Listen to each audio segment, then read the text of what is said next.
अब ये जो माइंड का खेल है, माइंड का खेल बहुत अच्छा है और बहुत ही खतरनाक है। यानी ये हमारी जो हार्ड डिस्क है, इससे हम कुछ भी कर सकते हैं।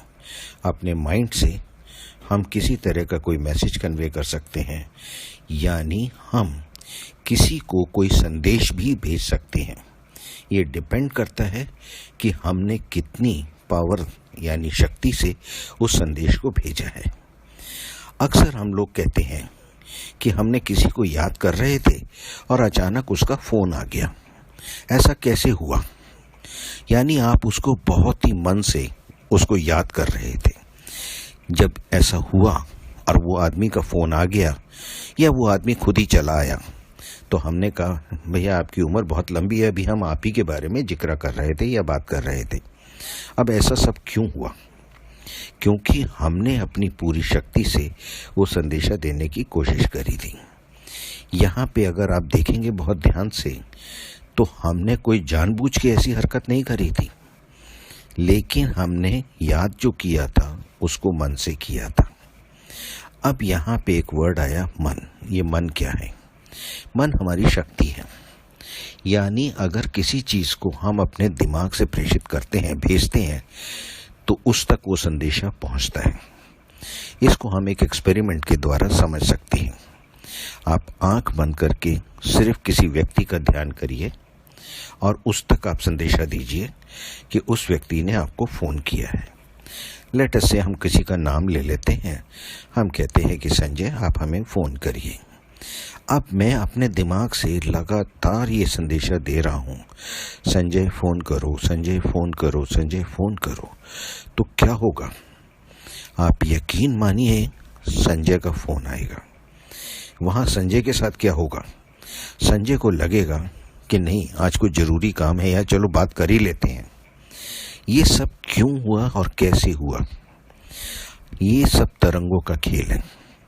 हम जिस टाइम माइंड से कोई चीज़ प्रेषित करते हैं, तो हमारे अपने शरीर से, अपने दिमाग से वो तरंगे निकलती हैं। जैसे भी हम बोलते हैं उससे भी तरंगे निकलती हैं। इसी तरह से हम अपनी सोच से तरंगे निकालते हैं और वहाँ उन तरंगों को हम आगे तक ले जा सकते हैं। ये बहुत बढ़िया एक्सपेरिमेंट है। अब इसका देखिए फ़ायदे कहाँ कहाँ हैं। इसको हम कहाँ इसको हम यूज़ कर सकते हैं। इसको यूज़ करने के लिए लेट अस से कि 4 आदमी, ऑफिस का माहौल है, बहुत गंदा माहौल है। आप अपने ही दिमाग से प्रेषित करिए कि सारे लोग बहुत अच्छे हो गए हैं, सारे लोग बहुत अच्छी अच्छी बातें कर रहे हैं, और यकीन मानिए कि ऐसा होता है। वो सारे लोग अपनी सोच बदल देंगे। ये तो बहुत सिंपल सा तरीका है। हम किसी को भी कहीं पे भी परिवर्तन ला सकते हैं। अक्सर आप लोग ध्यान से देखें, हम लोग एक स्टेटमेंट देते हैं कि हमारा सो एंड सो काम नहीं हो रहा, हमारे को पेमेंट नहीं आ रही। तो आप क्या प्रेषित कर रहे हैं?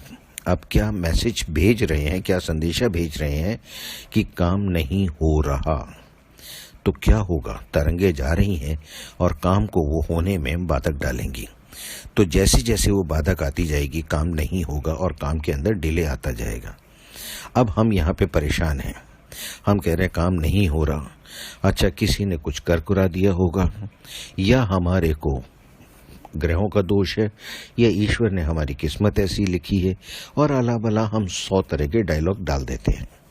इसी बीच में कोई आता है और वो किसी व्यक्ति विशेष का नाम ले देता है।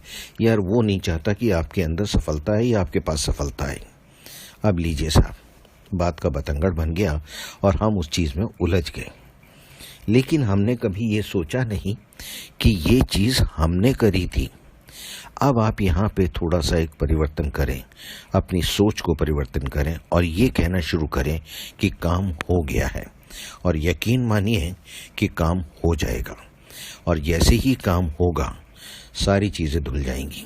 यानी यहाँ पे किसी तरह की एस्ट्रोलॉजी काम नहीं करती, किसी तरह की कोई प्लैनेटरी मूवमेंट काम नहीं करती, किसी तरह का कोई भी चीज़ की मायने नहीं रखती।